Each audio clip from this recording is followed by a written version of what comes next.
coisas que eu só sentia lá no início do meu ministério, quando era errado.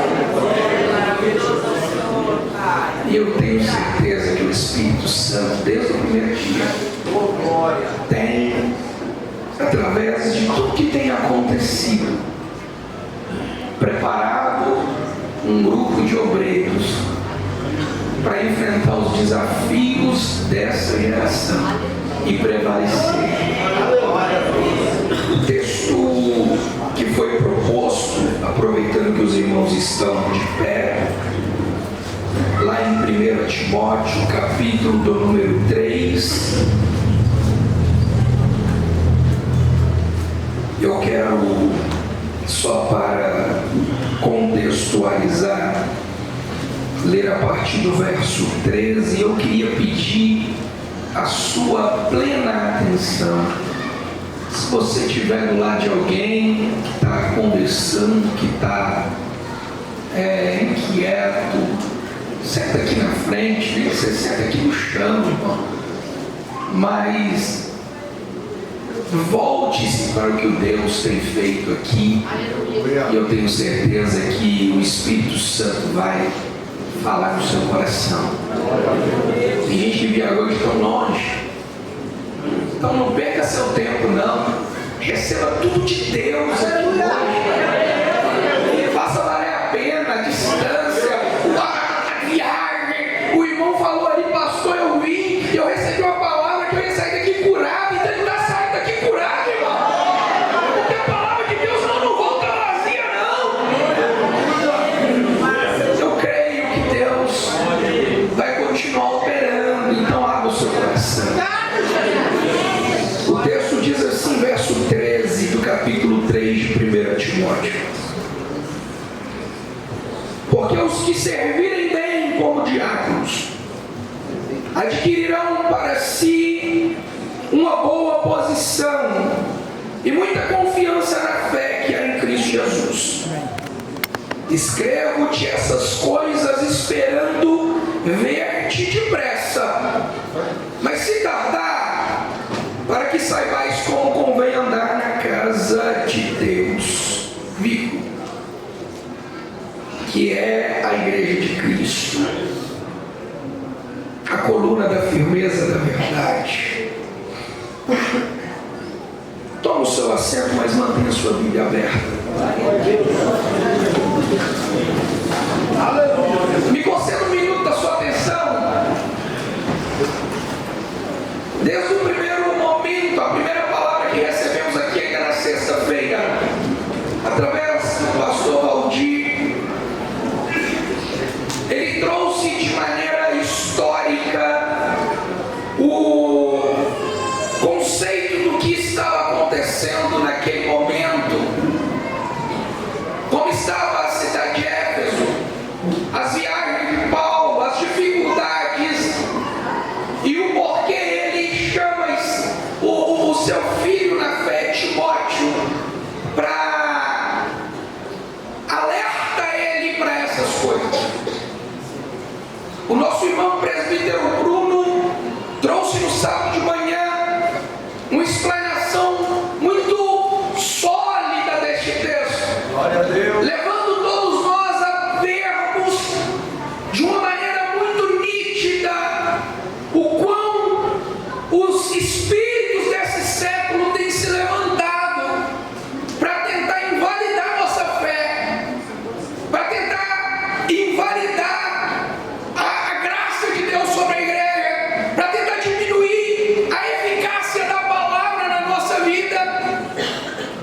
E o pastor Geraldo Rocha, meu pastor, ontem ele trouxe esse texto narrando da importância de sermos uma atalaia da última hora. Aleluia! De levarmos algo, de alertarmos as pessoas que o Senhor tem confiado a nós, de trazer um alerta sobre as coisas que têm acontecido. Mas ontem, quando eu cheguei no hotel e eu comecei a marcar a minha Bíblia, eu sentei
manutenção.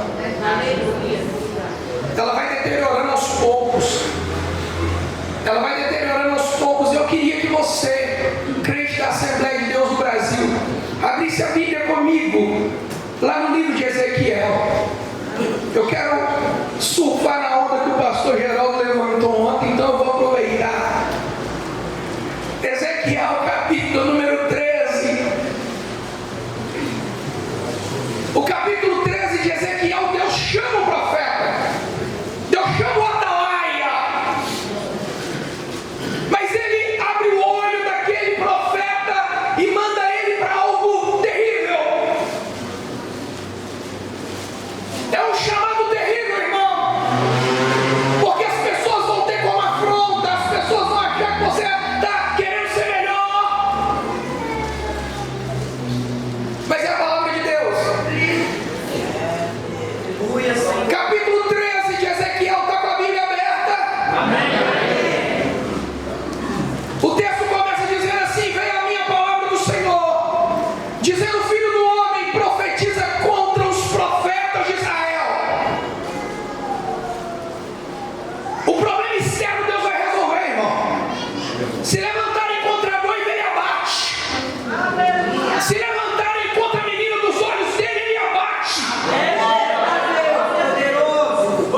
Agora os falsos profetas que a gente aceita no nosso meio, ele fala: levanta e resolve.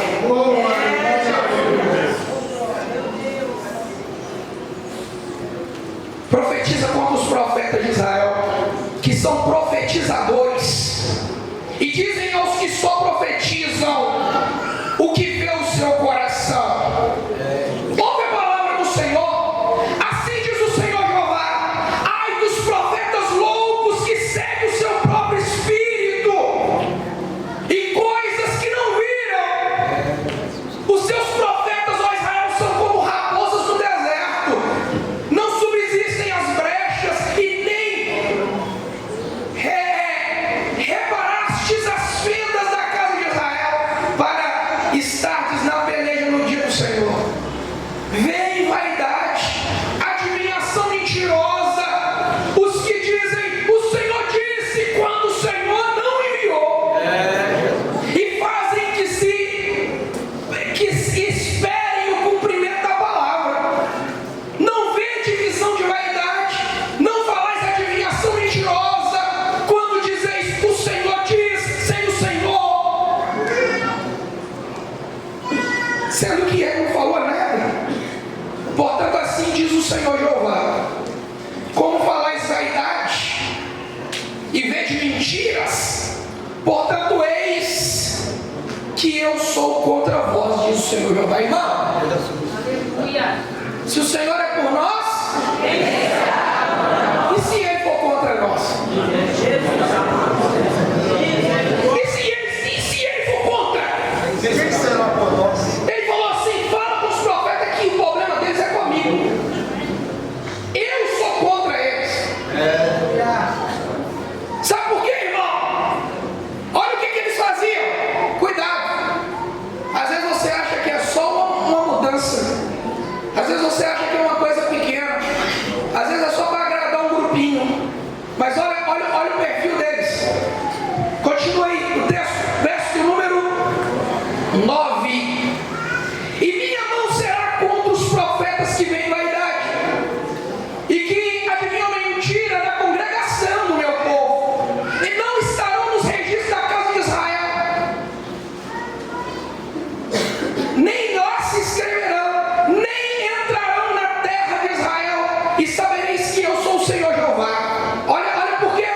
Visto que sim, visto que eles andam enganando meu povo, dizendo paz, não havendo paz, e um edifica uma parede de lodo, e o outro vem e reboca ela com cal adubado, não adubado.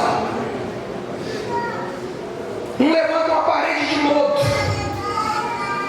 mas para ficar bonita aos olhos de todo mundo, o outro, para encobertar, vai lá e reboca ela com cal. E as pessoas olham e falam: que parede bonita, que igreja bonita, que povo bonito. Está escrito aqui: Verso 11: diz aos que rebocam de cal não adubado: essa parede cairá, haverá uma grande pancada de chuva, e vós, ó pedras grandes de Saraiva, caireis em um vento tempestuoso atenderá. Ora, eis que caindo a parede, não vos dirão: aonde está o reboco que rebocastes?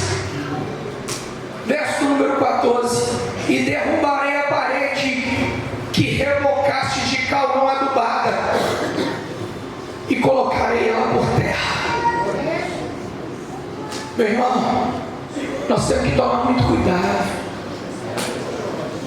porque a Bíblia vai dizer, a preocupação do apóstolo Paulo, a preocupação dele é aqueles que estavam no meio,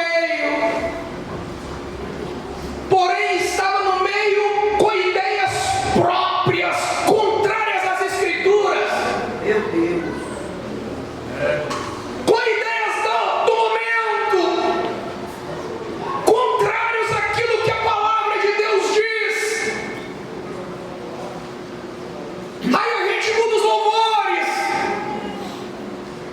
Aí agora está na moda worship, o cara preguiçoso que faz uma estrofe e canta ela 30 vezes, e as nossas igrejas ficam cheias dessa porcaria, e as vidas não mudam, e o Espírito Santo não age. Aí, para mudar o ambiente, a gente aprendeu na psicologia que tem que diminuir a luz da igreja. Aí a gente deixa de dobrar o joelho e começa a usar estratégias, começa a usar coisas do momento para a gente conseguir fazer com que as pessoas derramem a lágrima. Oh, meu irmão, não perca a essência.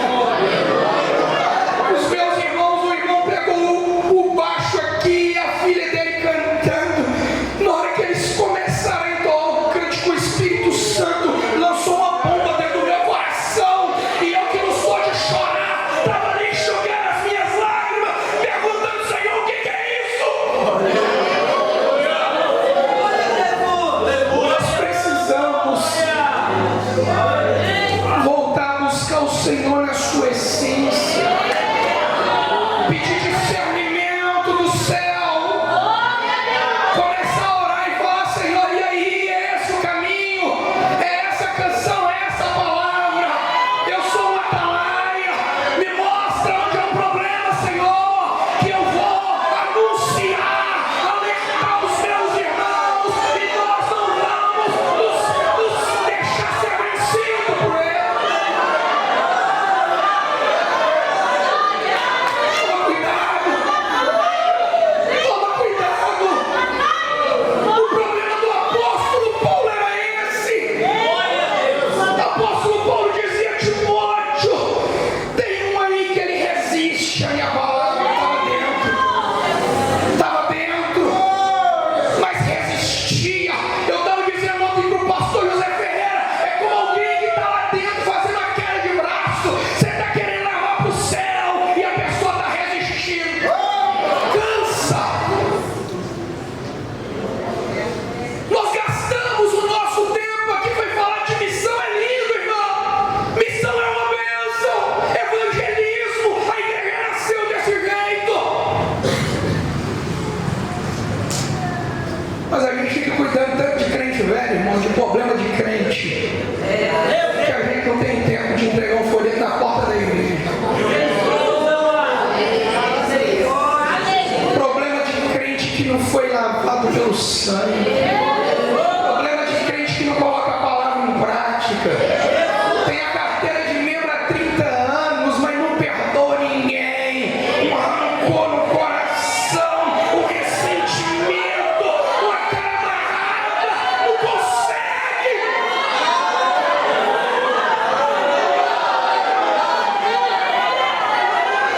O pastor estava ministrando aqui ontem, e ele tocou em Jonas.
calmoso, devagarzinho, aquele sol que você acha que não vai queimar, sabe?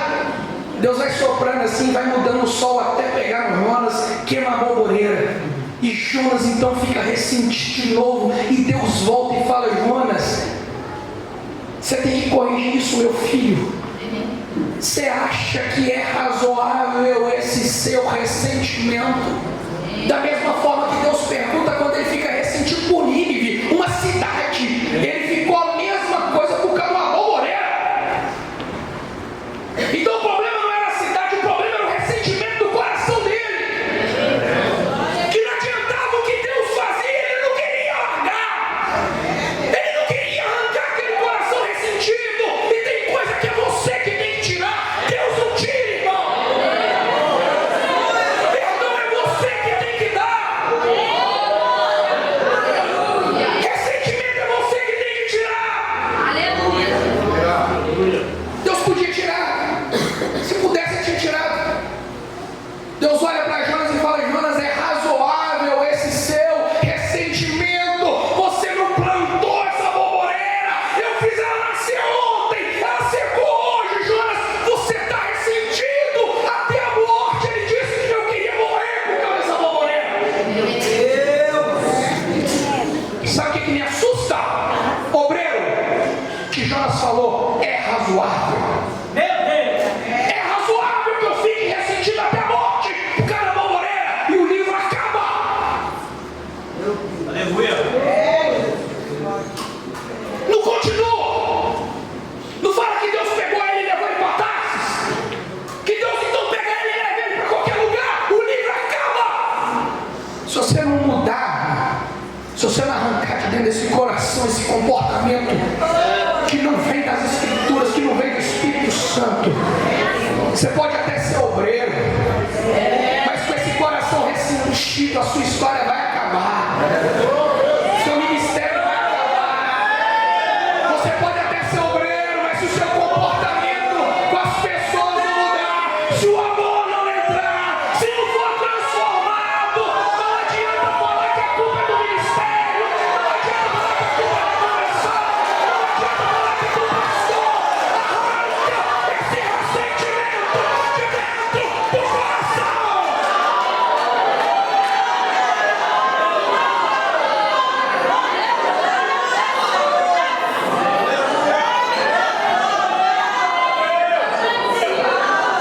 Se não arrancar, irmão, desculpa, você está perdendo o seu tempo.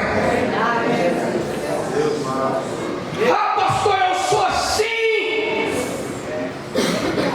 Eu também era assim. Mas o dia que o Espírito Santo entrou,